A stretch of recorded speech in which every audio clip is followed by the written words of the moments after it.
Yeah, I don't know what happened though with that cobbler. I don't know if it was a mix of the high temperatures and what, but it was a bit fucking hot in that box. Got up to 90 degrees, 95, 92, 93-ish, somewhere in that range. And it wasn't I got to rework that box a little bit. I got a bit of a heat issue. Everything just collects in there and nothing's getting extracted for some reason. So You got I might not have. like neutral pressure going on to where it's kind of like not, you have like air going in and out, but it's like the exact right pressure that nothing's really happening. Yeah, that's what I'm thinking. That either it's not getting enough, there's just not enough pressure coming in or on the inside of the box. I don't know, bro. I might have to look into it because it I might have like a heat spot where like the air doesn't even fucking move and it's just stagnant air up at the top. Or if my filters are clogged. I mean, I that, haven't switched over to like a regular filter. So what do you got? Carbon filters? yeah, just the carbon filters. Well, The that's the AC nice thing about those is like they don't really clog. They just stop scrubbing the smell out of the air. Oh, Especially like if you don't have one of the like fabric socks over the filter. Like there's no like it's air is gonna get through it. Whether it's gonna be smelly air or not depends on how old the filter is. yeah. The the one that's in my tent, I don't have a filter on that one. I'm not really worried about the smell. I just want to keep shit filtered out of the fan. Uh, so like I was telling everybody this morning about your idea with the K&N air filters. Mm-hmm. I was like, bruh, Goblin's got so many tricks up his sleeve. It's not even funny. Yeah, they're nice too because they're washable. You can take them off, rinse them off, let them dry out, put them back on. Yeah, come in multiple colors. And even I got some other ones that go on your fan on like intake or extraction fans, and it's just like a screen, and it just filters out large particles. And you can Oh, get like 3 of those for like $15 on Amazon. oh. Are you talking about like the square ones, the cloth ones? No, they're Right. circular. They go right around the Let me look it up real quick. Right around the intake of the fan.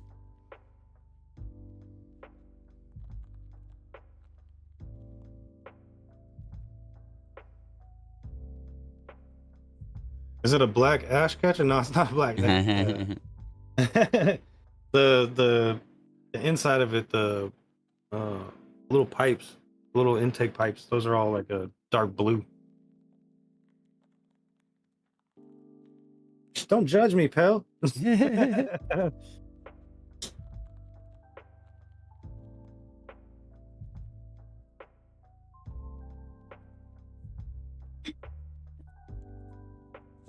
Of course, it's gonna. These damn things, they get so dirty so fast. Oh yeah, glass gets dirty quick. That's the unfortunate thing. You're on There it display. is.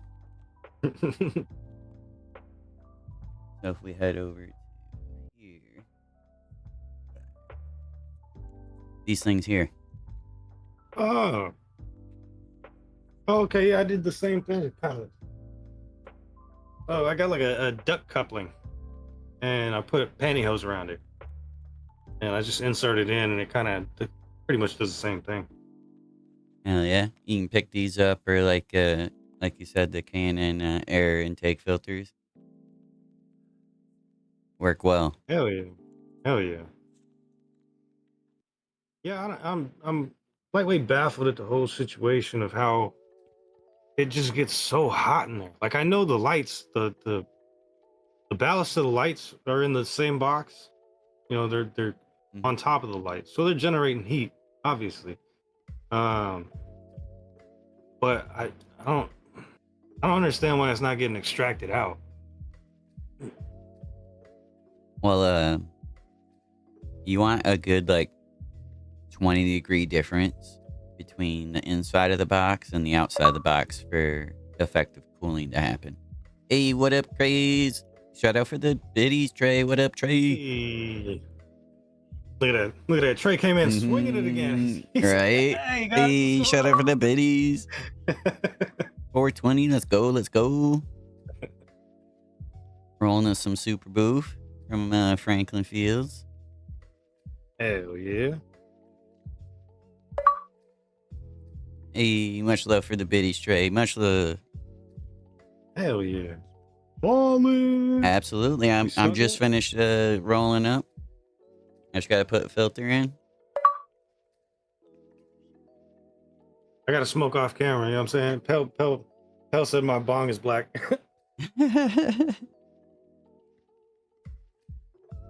Yo, Craze with the biddies. What up? What up? Much love. Hell yeah!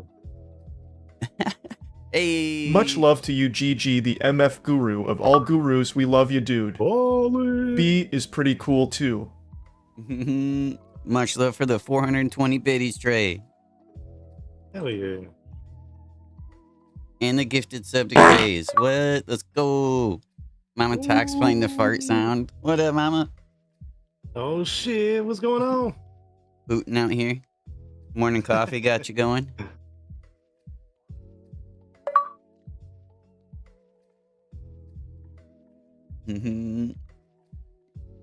Hey, much love, everybody. Yeah.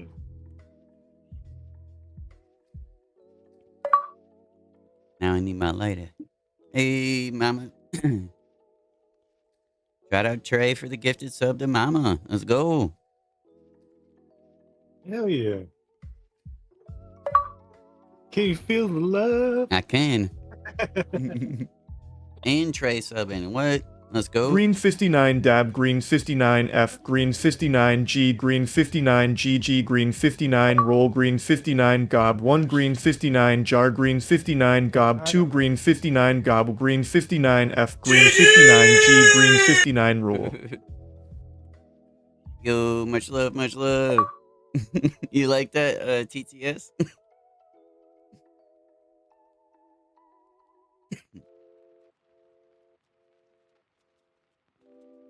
Yeah, I need an ash catcher too, pal.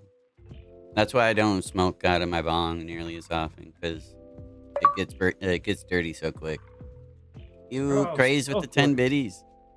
I got an ash catcher, bro. Look, don't make fun of me. I'm cleaning it today, guys. I'm cleaning it today. All right. But look at it. Like, I got an ash catcher, and don't judge me. It's black. I know. All right. That shit gets dirty so fucking fast, bro. I Yeah, just but the cleaned this point- 2 days ago. Yeah, the point is though is that you clean the ash catcher like every day, and your bong stays clean. And it's easier to clean the ash catcher than the whole bong. That's true. That's true. I mean, is there any way to avoid like all the shit coming up on the stem? Bro, I get so much shit that builds up in there, it's not even funny.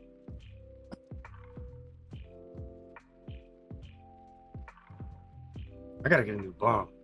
Straight up. I need a new bomb. You just buy a new one. Yep, throw this motherfucker out and buy a new one.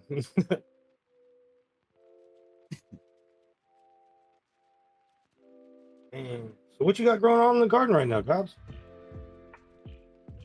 Gob. Missy. Gob. Hmm.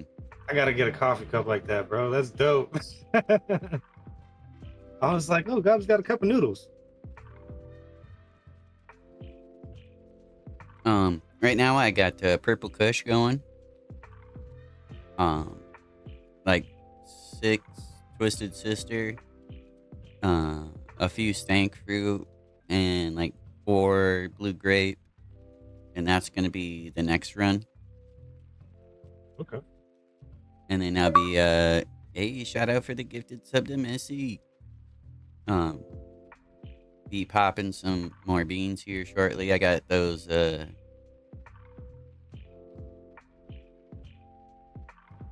I got them from Zaza. It's the mix, the Colorado and The uh, dead ops. Dead Ops. Yeah, yeah. I don't why was I blanking on that? But Yeah, right. um, probably pop some of those. I got a lot of seeds that I need to start working through. I got Oh a bunch man, of and you're about seeds to. from Homegrown Cannabis Co. Shout out them if you wanted to use code GG510 to pick up some genetics from them. I got a couple of autoflowers from them. We're gonna give a shot. Haven't grown an autoflower yet, but we'll throw it in a large pot and keep her in the veg room. See what There you go. happens. Yeah, I fucked up. I ran out of room, so I gotta switch that tent to flower. But I have an auto that's flowering in there. So everybody's been telling me, yeah, don't switch the auto to 12-12. Leave it on leave it on veg. Well, here's the thing. You can leave it on veg or you can put it on 12-12. It's just the It'll be fine. theory. Yeah, the theory behind growing an autoflower with veg light is that it receives more light, so therefore it might have a higher yield. I haven't seen scientific proof that an autoflower will get higher yields on 18-6 versus 12-12. I'm not saying that it isn't out there, I just haven't looked for it. But the fact of the matter is that the autoflower is going to do just fine on 12-12. You just might not get as much as that autoflower would have gotten if you did 18-6. Makes sense. All right, so yeah, I might go ahead and just flip it then. This is my first time growing an auto, so I didn't know what to expect. This is all kind of like an experiment, just to see what would happen, how it grows. I like to do that when I get new genetics or something like that. I won't fuck with it. I'll just plant the seed, let it grow, and watch it. And then after that, I'll start, tinkering with it. Hell yeah. But I got these F2s coming in. That that I just harvested. So I'm gonna take a few of those and I'm gonna just plant them and watch them grow. See what happens.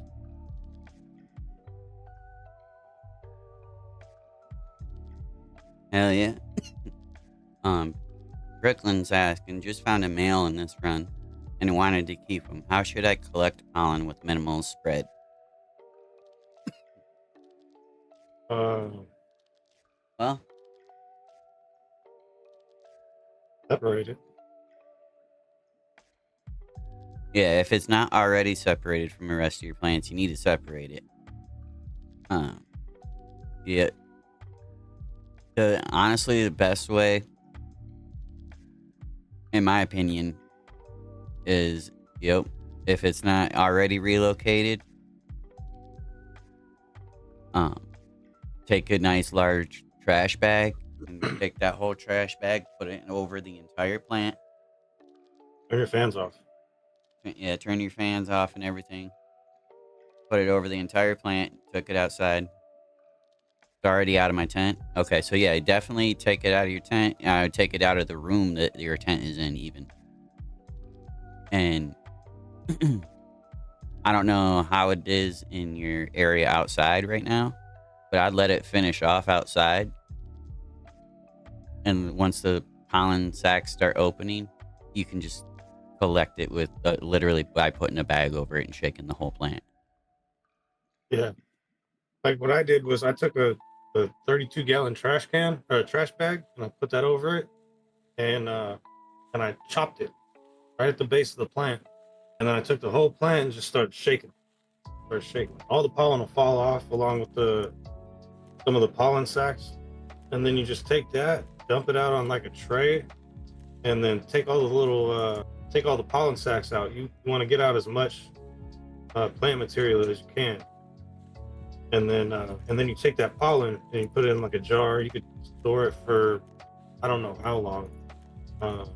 If you keep it in colder conditions, it'll stay longer. Oh yeah, you can store pollen for up to a year in the fridge. Oh shit! No way. Oh, hey, we got F3s coming. Yeah, as long as it doesn't get wet, you should be good to go.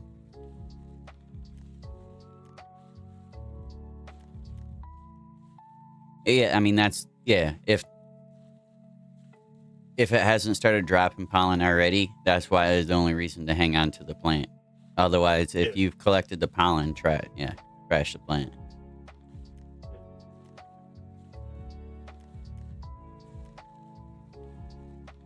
That, or if you're willing, you can clone a male plant, and that will keep it around as well.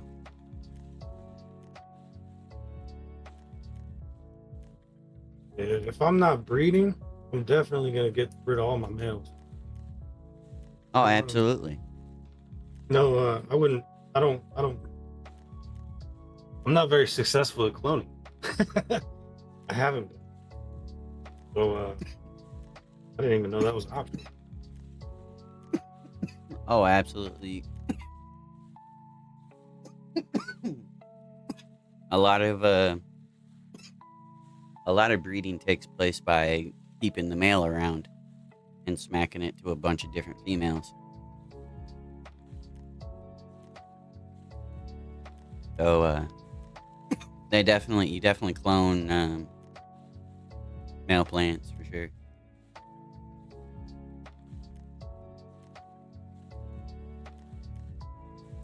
Hey, if you got a cut of the male, just cut that male out of your garden immediately.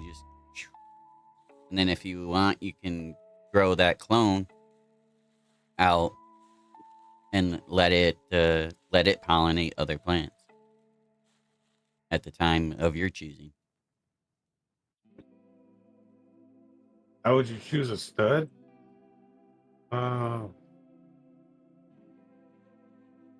If you're making femmes, you can't use a male plant. End of story.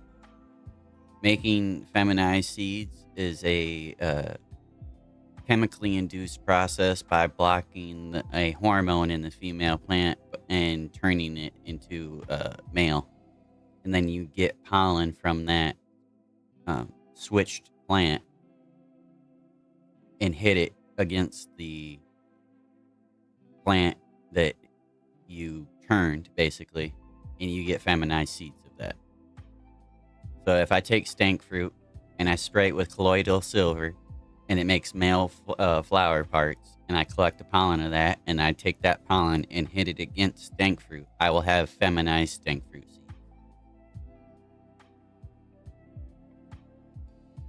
Now, there's a couple of chemicals that you can use: colloidal silver, triphosphate silver, and there's another one.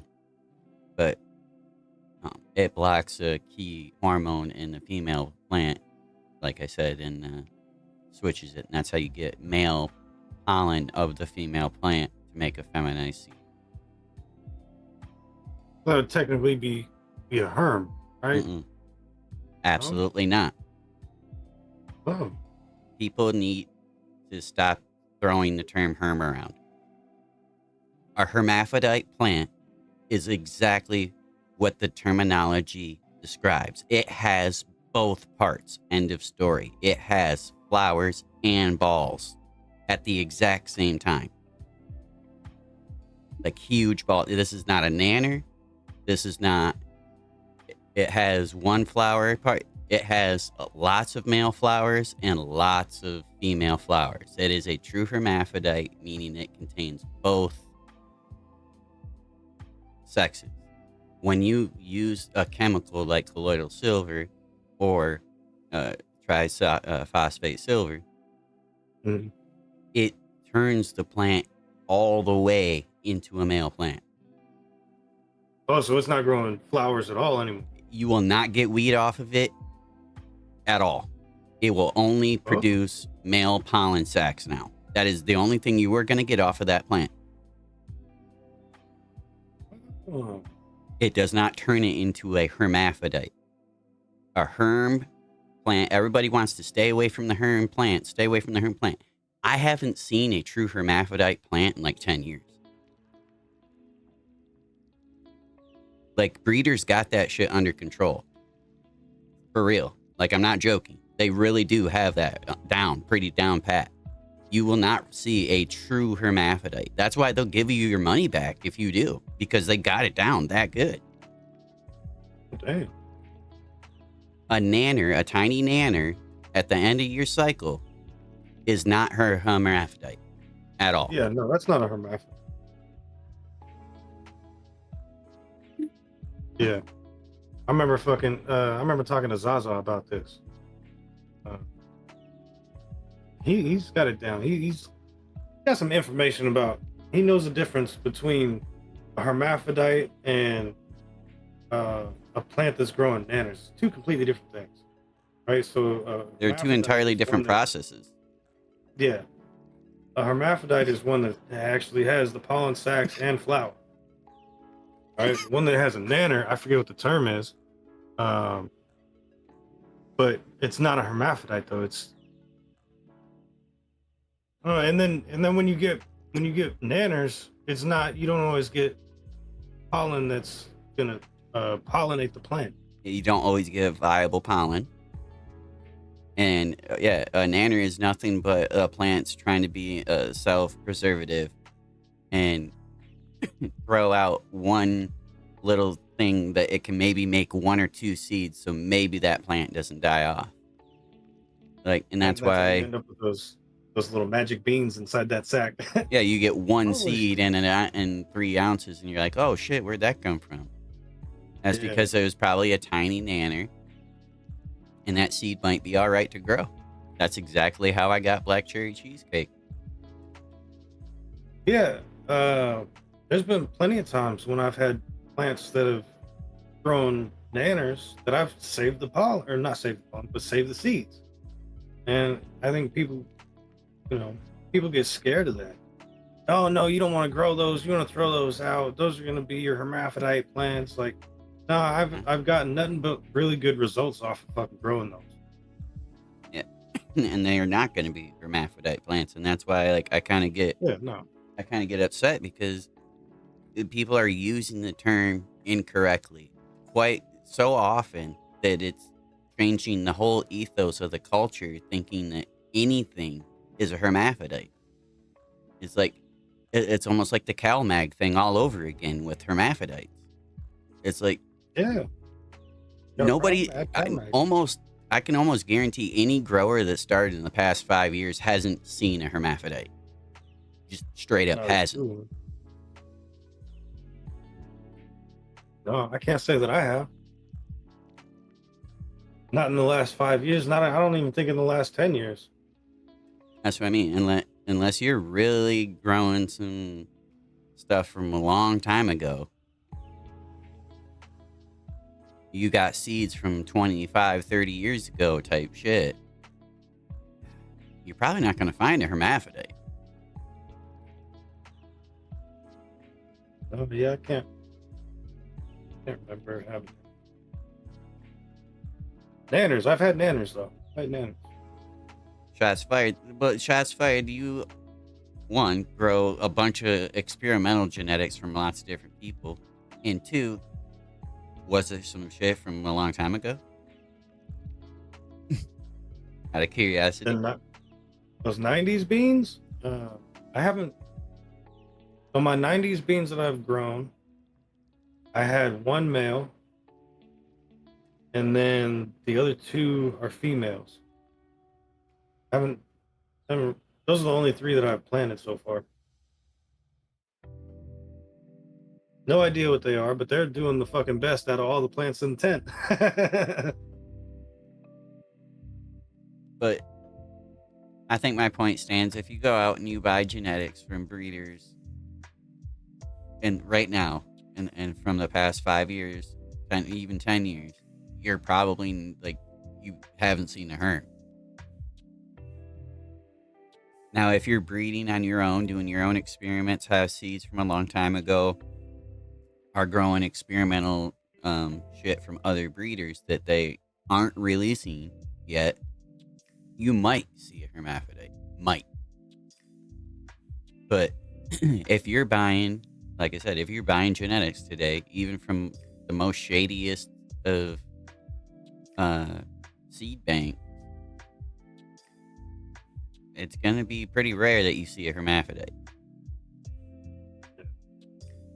And I'm not saying it won't happen. I'm just saying it will be extremely rare, because even buying feminized seeds, and this is what a lot of people don't get on an extremely commercial level. Let's say I buy 100,000 feminized seeds. 100 of those are gonna be male.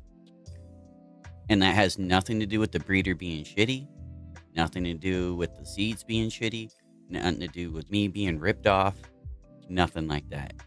The plant will do anything it possibly can to carry on its lineage.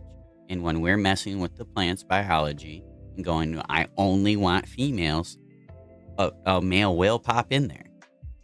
Just like when we're withholding pollen from the female plant, it might throw a nanner so it can make 1 or 2 seeds. It's going to do that. Like, it's going to try to survive. It's super, super, super hard for us to even do what we're doing with the plant in the first place, because it wants to be a male and a female plant always. It comes in a pair for a reason. Trying to save its genetics and keep its bloodline going. Plant line blood. Yeah.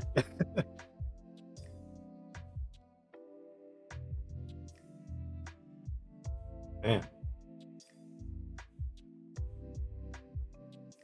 Yeah, so I'm gonna start working through these F2s as soon as I get this plant dried up. I'm sad about that whole thing, man. That was the last frosted cobbler. Granted, I was getting ready. I was ready to get rid of it, but I didn't want it to go like that. I came to the point where I was like, all right, now it's eating all the chlorophyll. All the chlorophyll's disappearing out of the leaves. Some of the leaves are starting to turn white. I've already lost, a lot of the growth on the underside of the plant. So it's time to just chop it and take my losses. I don't know. I got a feeling it was because of that heat. I mean, the heat's not gonna be. Yeah, 95 at 45%, and that was with the humidifier running. It was just, I don't know. Maybe I have to turn that box off during the summertime and just run it in the winter. Yo, red pill. Well, I mean, that's definitely an option, but you also can, like, I don't know how heavy, like, what are you running those lights at? Yo, red pill, shout out for this. Oncoming fist, smiling face with sunglasses. So in the flower chamber, they're at 50%, 60% at most.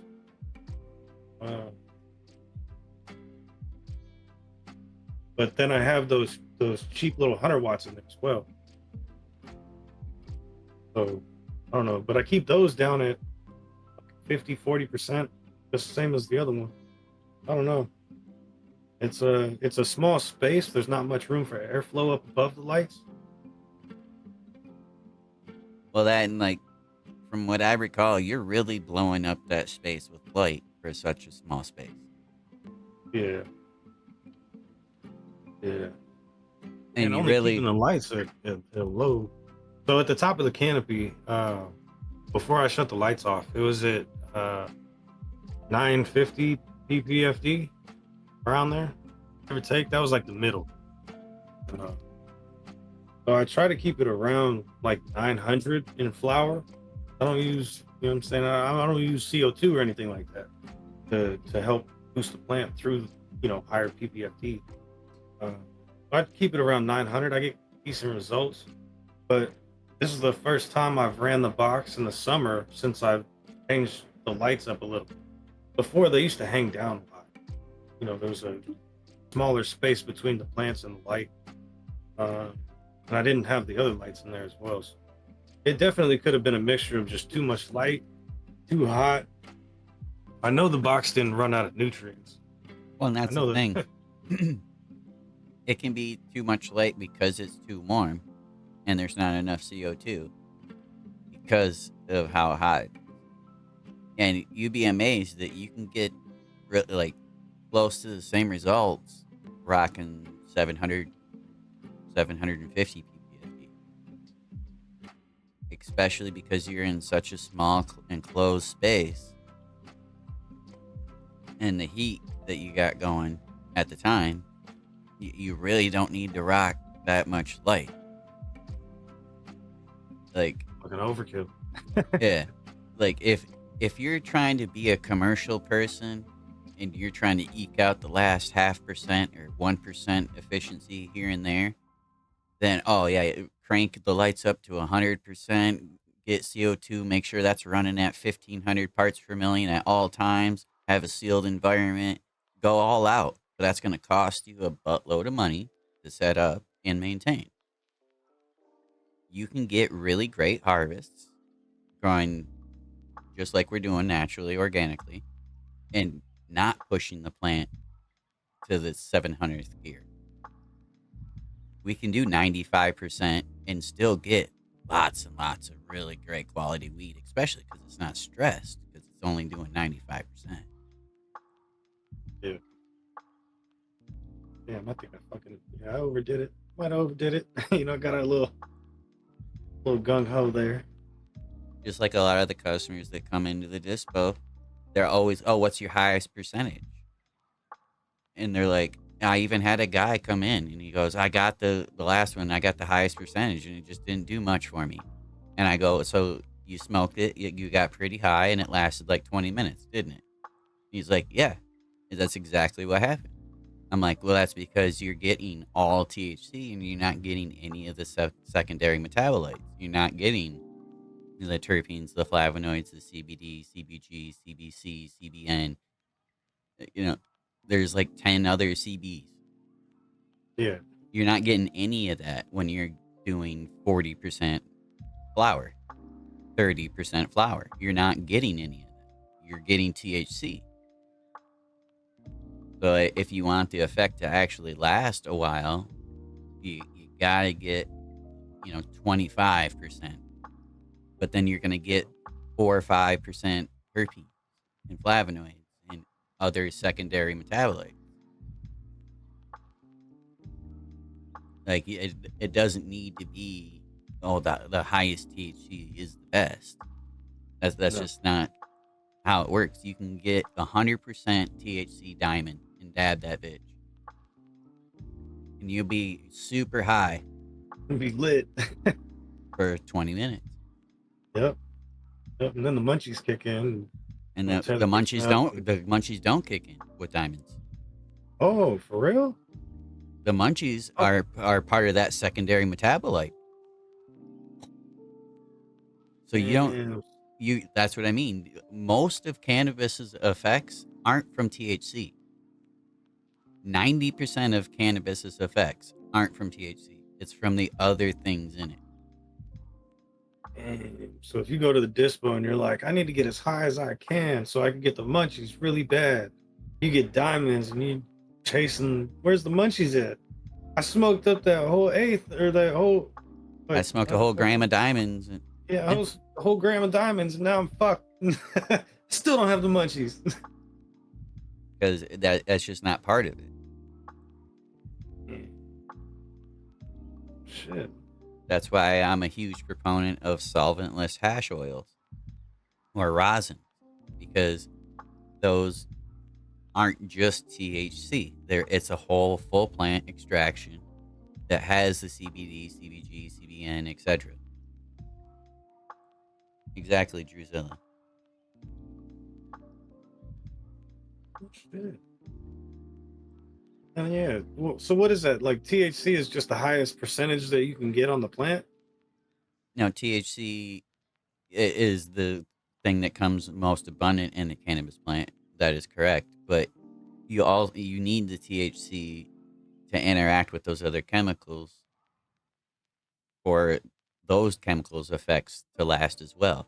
They're all synergistic, and Yeah. they're all in the actual chemistry terms. They are all catalysts for each other, which means they work for each other to work better. Yeah. But I'm saying, like, so the whole THC percentage is just a sales tactic. It's like that's what I'm getting. So I mean, at the end of the day, percentage. it is a indication of what the smoke can be like, but it is not anything that you should be going by. You should Right. be looking at the full picture and not just what's the THC percentage. You should Right. be asking, what are the different terpenes and flavonoids in this? Does it test for any CBD or CBN or CBG or any of the secondary metabolites? And you should be wanting to see these tests on the package, or at least with a QR code to be able to go see the test on a website. Hmm. Well, that's fun. That are printing all those labels out.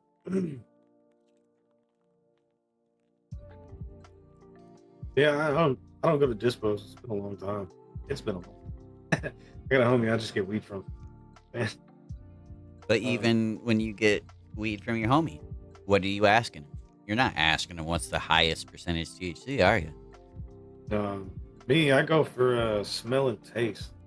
Like And if it, and obviously terpenes and flavonoids. Yep. Yeah.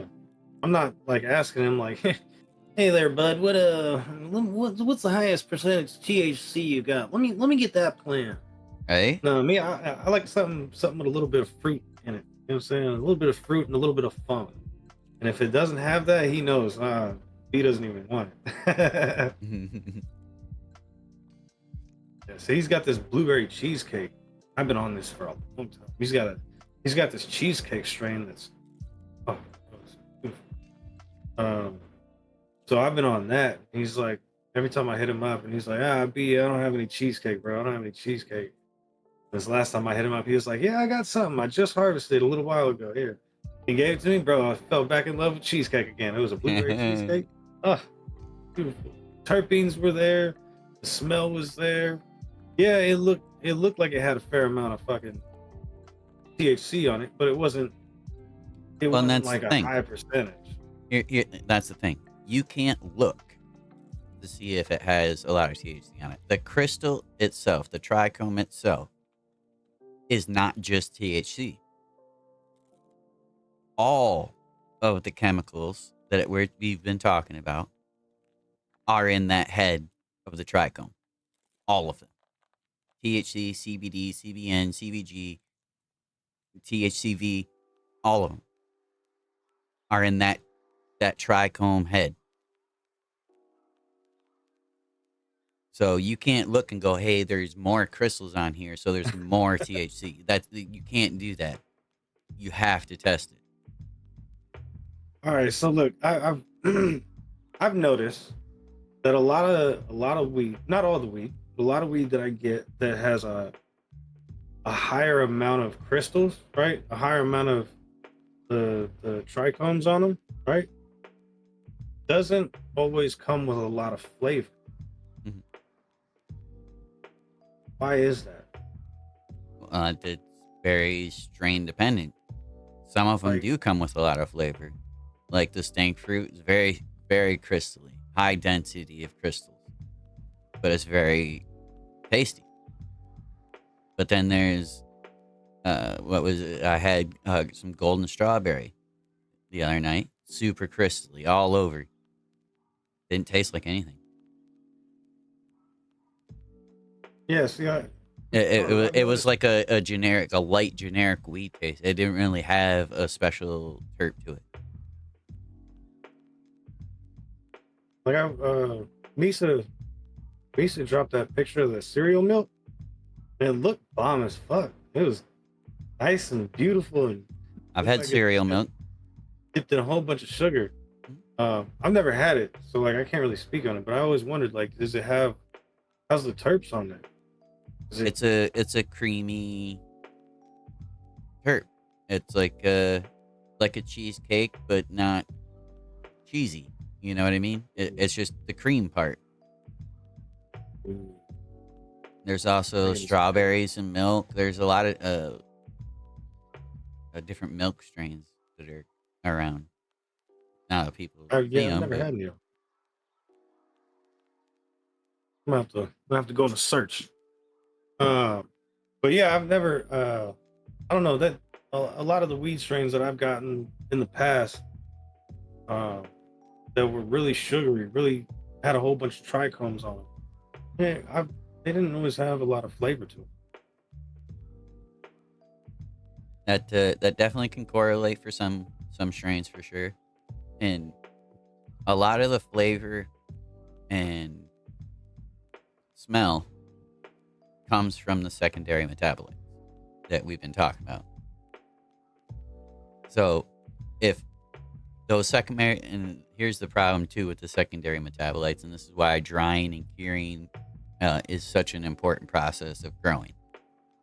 The secondary metabolites are very easy to volatilize, which means they'll go away very easily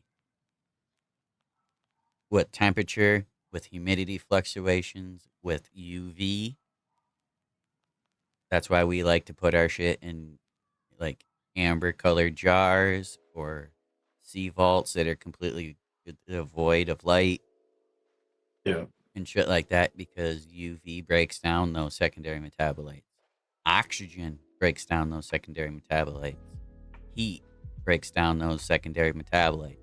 A lot of things break down these things that we're after. So the strain that you had that had a lot of crystals on it might have even tasted great right after harvest, Right after harvest. but it wasn't stored properly, cured properly. So all those secondary metabolites volatilized off, and what you're left with is crystally THC weed. Looks pretty. Doesn't Looks have much pretty, taste. doesn't have much of a taste. I mean, it still gets you, high, Oh yeah, but yeah, nothing like, nothing like it would originally. yeah, yeah. Yeah, like that Tropicana cookies that One Love is talking about. I'm growing Tropicana cookies right now inside the tent. Oh, nice. Yeah, yeah. So that one's about to get flipped to flower, so I'm about to be able to. The whole room is gonna smell like Tropicana cookies, Mm-hmm. Tropicana cookies, and then whatever the hell those bag beans were. We got All some right, so randoms. yeah, I got some randoms that I planted. My mother-in-law, she was collecting a whole bunch of beans throughout the years, and she gave me, this whole container full of them. And I was like, what is this? Some of them were burnt. Like you could tell, like she had found them in like the bowl that she was smoking and she tried to take it out. I threw those ones out, but she had some like really good ones. And I ended up planting 3 of them. And all 3 of them are females. All 3 of them. Let's I go. got 2 that are growing in the tent and then one that's growing inside the box right now. So that's cool. Just to see what they are. The 2 in the tent are the most healthy plants that I have growing right now. I don't know. I'm juiced. Lightweight want to put them inside the earth box that's now vacant, but at the same time, I kind of want to do a little bit more investigating into what really went wrong with that plant. Because Well, if it's here's the something thing. in the soil, It's probably a lack of what something is. yeah, that's what I'm And saying. and you're overthinking it. I always do. The plant got too big. 1, for the container it's in. 2, it was entirely too hot. 3, you were probably blasting it with a little bit too much light because of how hot it was. 3, you're going to add some more nutrients to the soil and try again. Yeah. You got to keep in mind, because this like your first, second run organic style with a lot of different variables changing and Yeah. heat waves happening. Oh my God. Has it been hot out there? I mean, it was 95 the other day. It felt like 102 or some shit. Oh my God. Yeah. That is one thing though. I did do a lot of changes in the box during the whole switch to organics. That's what I mean. There's a lot of variables changing up. Just give it another run. Like, throw it, like I said, re-amend the box. Yeah. Give it another run. It'll be good. Yeah. I'm about to hit the store. I'm about to get a couple avocados. I gotta drop the avocados in there. I had this idea, right? I had this thought. So I got these two worm boxes going, right? My whole idea for the worm boxes when I got them, when I started making them, was I'd have one that was, fully functional and, had the worms going, producing and whatnot. And then I had a backup one just in case I killed off the first bucket, right? Uh, so I had this idea. They've all been sitting in there, making all their worm castings. I've been feeding them real good. So if I was to drop a plant in there and just leave it alone and let it grow inside the worm box. It would do really well until it started to flower. Oh yeah. Worm castings are a really great nutrient source for vegetative growth. They don't have a shit ton of nutrients because the worms process it in a certain way to where it evens everything out. Like worm castings are like a 1-1-1 or a 2-2-2. It is like very low on a nutrient thing. So you can run the veg pretty much no problem. But as soon as it starts to flower, there's not going to be enough potassium and a few other things in the worm castings to support flower development. Oh, okay. Makes sense. Makes sense.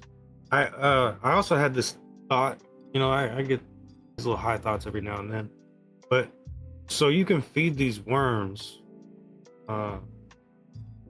Technically you could have a worm bin for veg that you feed you feed the worms, a veg type of plant, and then fuck, I don't know. I had this high thought yesterday, right? And I came up with it, but it made sense. Like you have two different worm bins. One caters more towards flower and one caters more towards veg, right? So it'd be like you could, I don't know, bro. I forget where the fuck I was going with that. But technically, could you feed the worms in a way that would cater more towards flower or veg? Not really. Okay. Yeah, no, that was, damn, I don't remember what that was. Only I'll have to look it because up. I'll ask you. worms and feeding worms and having a worm bin is a bacterial process. You're creating a bacterial dominant compost rich in minerals and some nutrients doing worms. Flowering requires fungal activity. And no matter what you do, you really can't get a crazy amount of fungal activity out of worm castings. You can increase it some, but it's not going to be a crazy amount of fungal activity because worms' guts are bacterial in nature. So their castings are going to be bacterial in nature. Okay. That makes sense. That makes sense. Now you can make two different compost piles and treat them differently to have a high fungal compost and a high bacterial compost. But worms will process it to be equal. That's pretty, like, they're equalizers. Okay. Well, maybe it wasn't worm bin. I don't remember what it was. But I was thinking like maybe you can make, I don't know. I'll have to figure it out. No, I'll ask you later. Mm-hmm. Damn, I gotta go back through my stream again. Remember it. It was a decent idea, right? It was like you have something already in the garden. Maybe it was nutrients, JLF. I don't know. I remember what it was. Oh shit, bro. Hey, so I started my JLF. Okay. I got that brewing up. Uh, I did a mixture of aloe and cannabis plant. Right, I figured you could put the plants love the aloe, right? So we put the aloe in there as well. And D Jolly, this asshole, bro, he goes, B, you should pull it out and give it a stir. So me not knowing about the JLF really, I'm like, all right, makes sense. I should give it a stir. So I pull the damn thing out, and as soon as that my little mixer hit the liquid, oh my god, dude, broke the surface and the stench came out. I was like, oh no. And to be fair, you don't have to stir it. Oh, D The Jolly. the whole process of a Jadam liquid fertilizer is you fill that container up with as much material as you possibly can, whether that's cannabis leaves, weeds from your yard, grass clippings from your yard. Hopefully you're not spraying dangerous chemicals and bullshit, but that's a whole different subject. But you fill up the container as much as you can with material. Add water to it's just above the material. Put a lid on it and forget about it for 3 months. At least. Oh.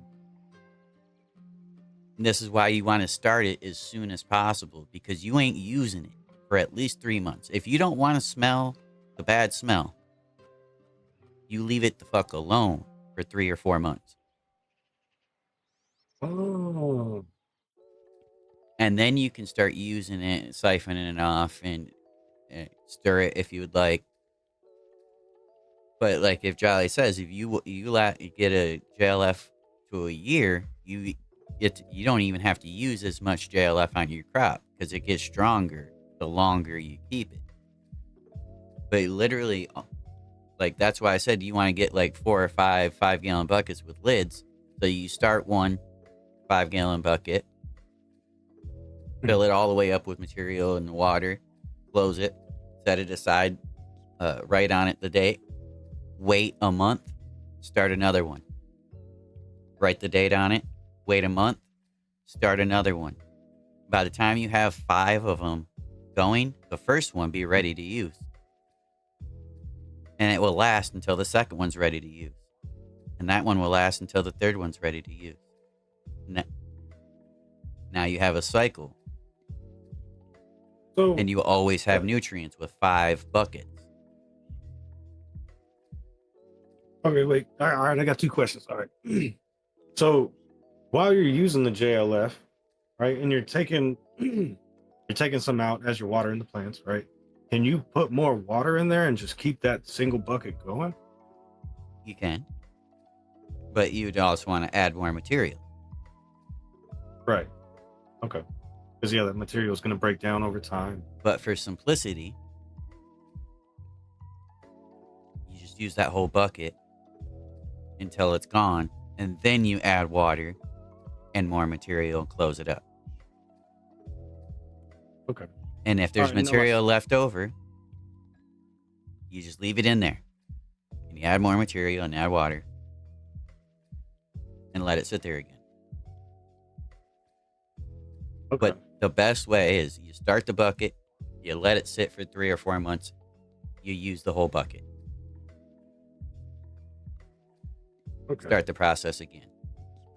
And like I said, if you offset with like 3 or 4 buckets, you'll always have 5 gallons of nutrients on hand at all times. And that's way more than you need for a small garden. And then my second question was, does it have to be outside, or can I make the JLF inside? Doesn't have to be outside. Okay. It just needs to be in the water. I thought, maybe the sun shining on it kind of did something to it. All right. Because, I got it sitting over here. It's in the garage. Now, if it's outside in the winter, it's going to slow way the fuck down and may possibly freeze. But other than that, like outside in the sun, inside, it don't really matter. Okay. So I got my first JLF going. Yeah, the point of a lot of these natural farming techniques is to not have to babysit it so much. You make it, you don't look at it for 3 or 4 months. The same goes for fermented fish extract or FAA. Same goes for damn near every single one of these preparations. You you get it ready and you don't look at it for quite some time. Because what like I try to keep teaching people and implementing into different videos and whatnot is to work smarter, not harder. Because you can work there. Everybody that I've met in the cannabis industry is a hard worker, but unfortunately, a lot of them put a ton of effort into places where it doesn't pay off. And farmers, like, we're always trying to, in the cannabis space, we're always trying to push the plant into more and more and be better than what it already is when it's already magical in the first place. Like, I don't know why we're trying to change this magical plant that's been around for 30, 40, 100,000 years. And we haven't had any issues with it until you started fucking with it. But, I don't know why we're trying to change it. But in the agricultural space, in the actual farming space, we try to do things the most efficient way possible to get 80-90% of the quality that we want.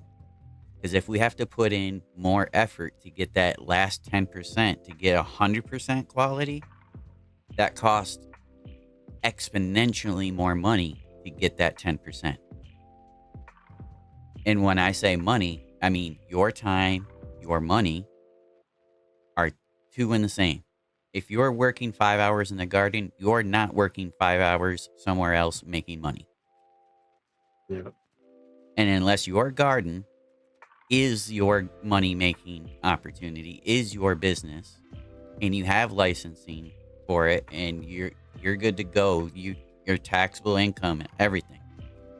Unless you're like that, you can't put in that amount of time, effort, and money into growing to get that last 10%. I'm just putting it out there. A lot of us home growers, we don't have 30,000 to create a sealed room that has a mini split $500 Quest dehumidifier and a $500 Quest humidifier and a CO2 system. And we don't have the money to get all this equipment and maintain it, because not only do you have to get this equipment, now you have to pay a $500, $600, $700, $800, $900 electric bill to run all of these equipment. Yeah. Oh. So what I try to preach is how to grow organically inside or out with the least amount of inputs possible. And that means for nutrients as well as electricity.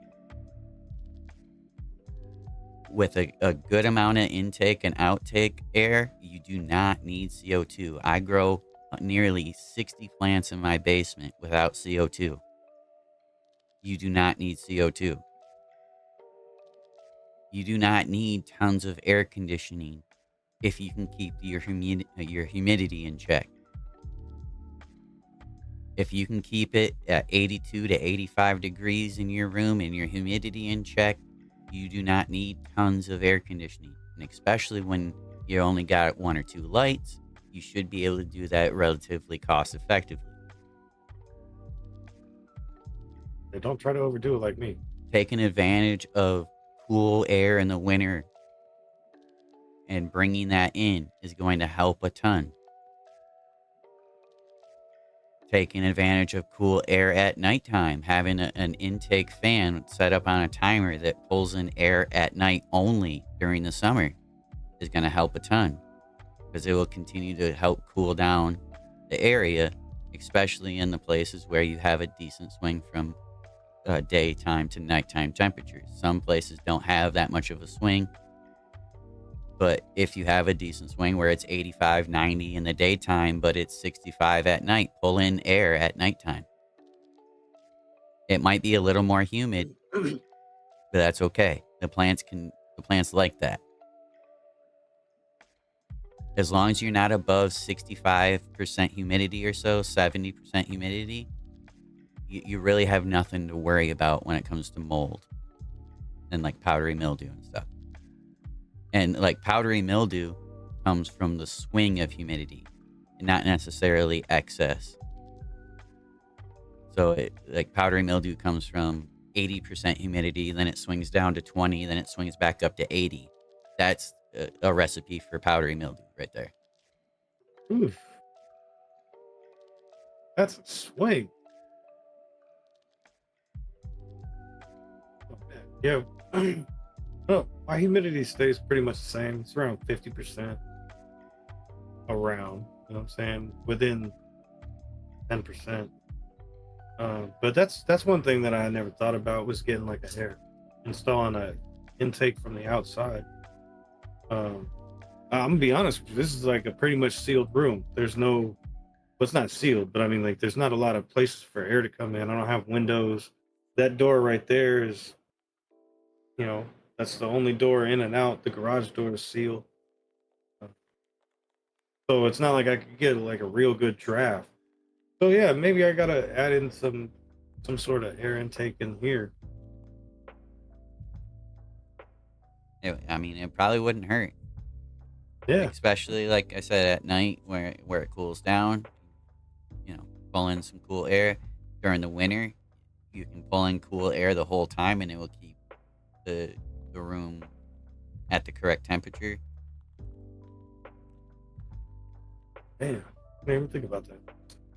Like farmers use nature and everything possible to their advantage to make things cheaper or easier. Yeah. And that's the kind of mindset I want to try to put out there. You can know all the super scientific stuff on microbes and soil and all kinds of stuff, but a lot of that doesn't matter if you can't control or use a lot of these things to keep your costs down and get to the point where you're using that soil effectively. Yeah. Yeah. I got putting holes in walls, man. I got so I got there's an inlet in this garage. There's an inlet, but I got it all blocked off. There's, big ass file cabinet in front of it. There's nothing that's pulling air in. And now that I'm thinking about it, I think that's just a vent. I don't think there's I don't think there's an outlet for it on the other side of the wall. But yeah, I might have to put a hole in the wall. Yeah, like I said, it won't hurt. Like fresh air. If we're trying to emulate nature indoors, instead of pumping it a bunch of full of CO2, which is not what the outdoors is like, by the way. The outdoors is at 440 parts per million CO2 at all times, and plants grow just fine. Like Damn, okay. huge, like 700-foot trees grow Oh yeah. with Man. that just fine. We don't need the 1,500 parts per million CO2 to grow. You know, Miss B, she drove. She went to North Carolina. This last week, she drove back through the states. She's a beast. She made it here from East Coast like 3 days. But I told her, I was like, look, when you stop, I need you to collect something. I need you to collect. Just go outside, put some dirt in a jar, and then saying get back in. She didn't do that. I was like, all right, well now I gotta go Someday. on a trip. I gotta go and fucking get collect some IMOs.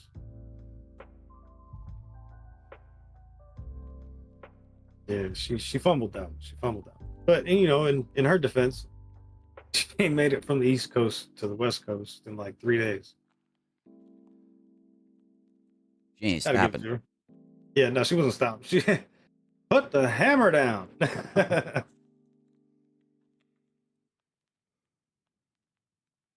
Yeah, But so yeah, this now that I got this box, this earth box done. I chopped the plant off. I got to re-amend the soil, and I got to do all that again. So the top layer of soil that's on there, the maybe 3 or 4 inches of soil that's on top, is all worm castings. I ended up harvesting worm castings out of a box, and then I took all that castings and I just laid them on top of the soil, and then I put the cover, all the hay and shit on top of that to keep it moist. But now I gotta take all that back off, and I'm gonna put it back into the worm boxes and have them re-amend it. And then I gotta actually add nutrients to the soil. It could be gone. B. Why are you trying to do so much work?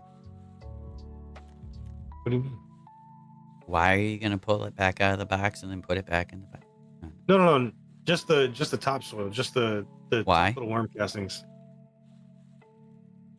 Re-amend it. Let the worms rework it again. One, there should probably be some worms in that box.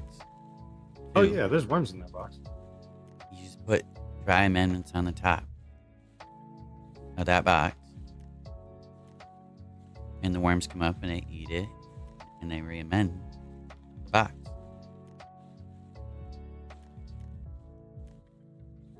Hold on.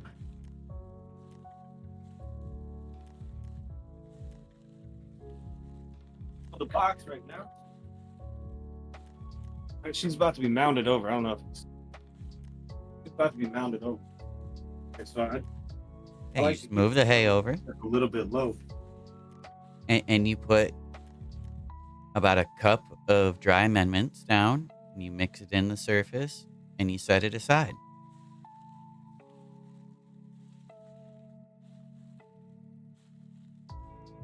You don't have to add more worm castings or anything else. You just add some dry amendments, put the hay back over, and set it aside. Yeah. You don't think I should take that little top layer off?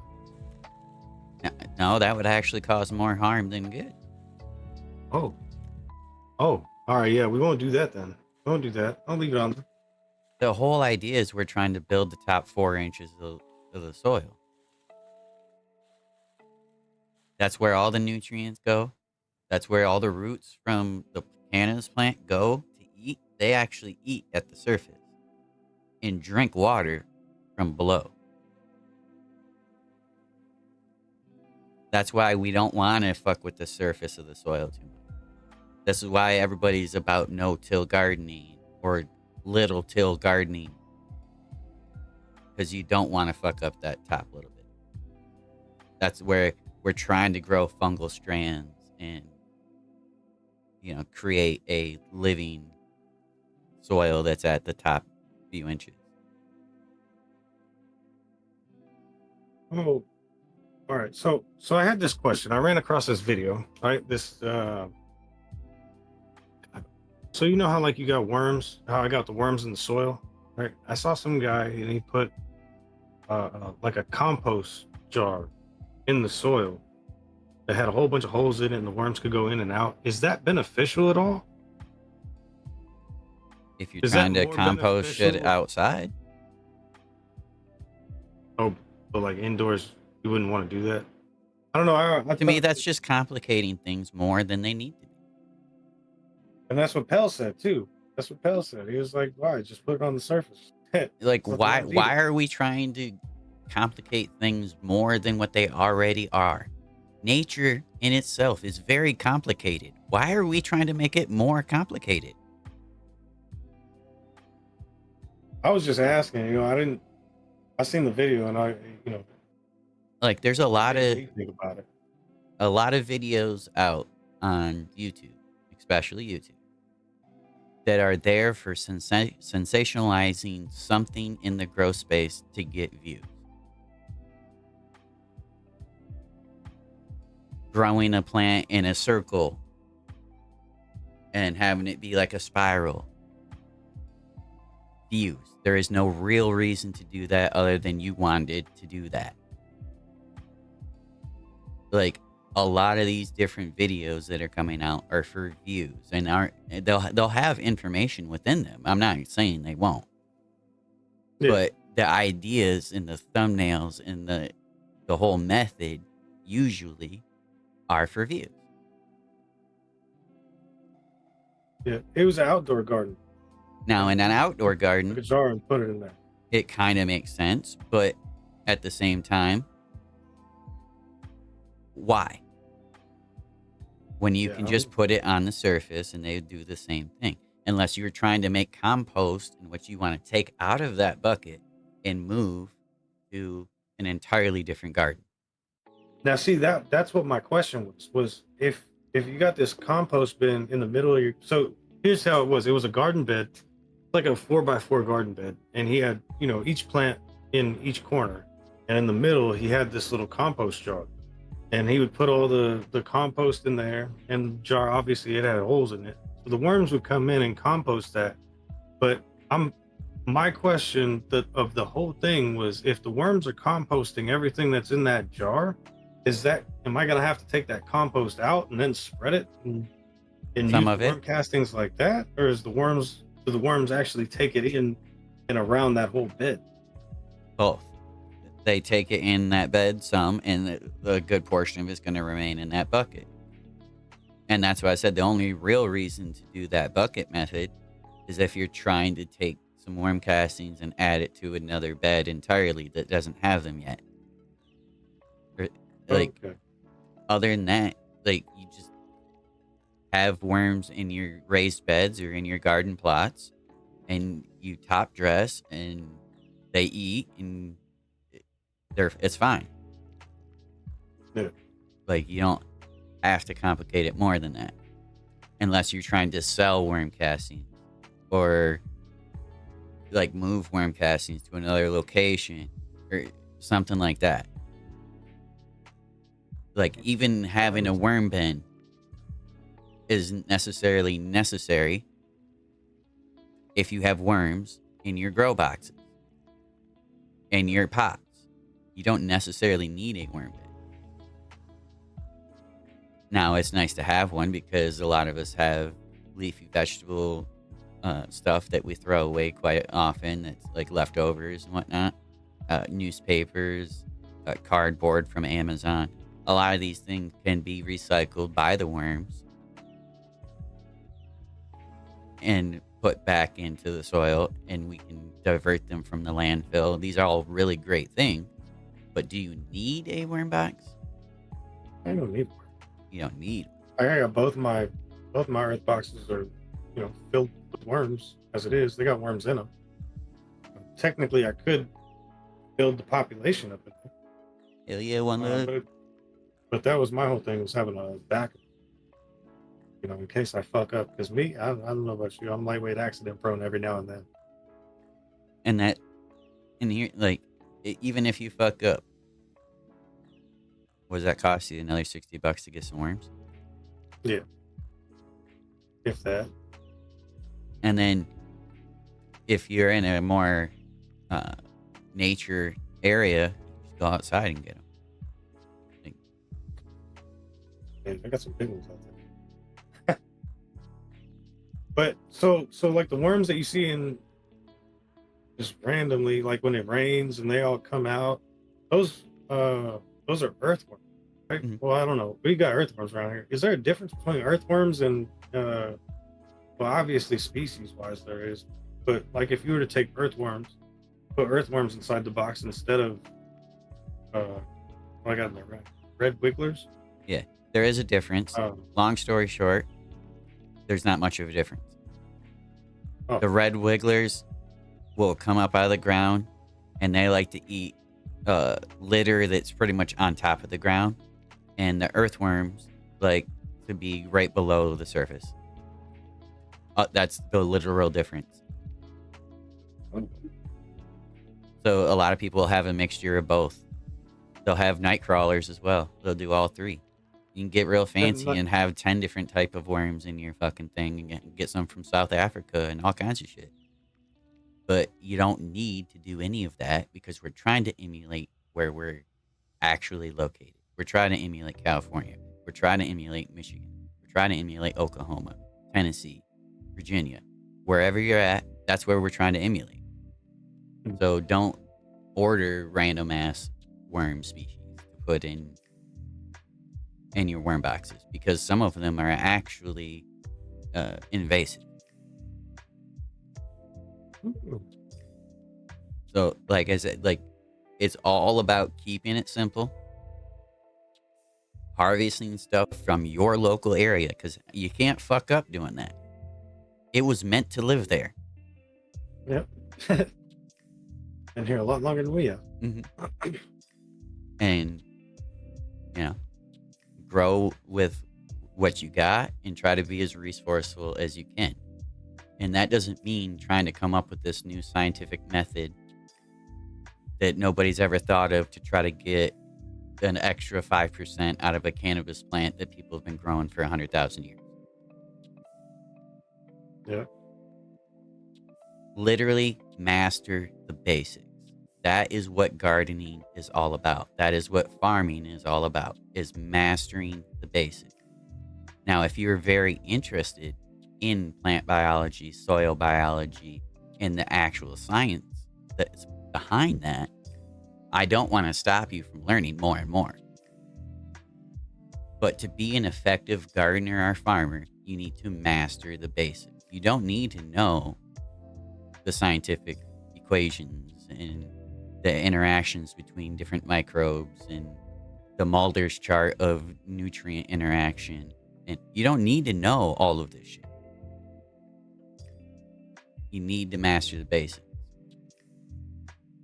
That's compost and watering.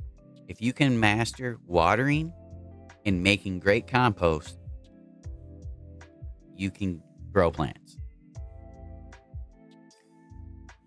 And the whole idea of making compost, the chop and drop and the dry amendments and all that, we're making compost in place on that, directly on that 4 or 5 inches of topsoil. We're making compost directly in place instead of making a compost pile, mixing it,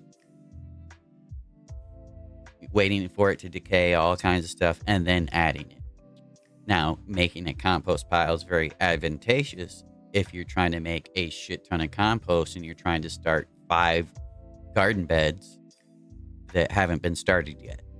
It's very advantageous to have a nice compost pile for that. Right. But other than that, compost in place directly where the plants are growing. It's way simpler. It takes less effort on your part. Like, it's all about trying to get the most amount of plants, whether that be cannabis or food, get the most amount of product out without the least amount of effort. Because the more effort we have to put in, the more money it takes away.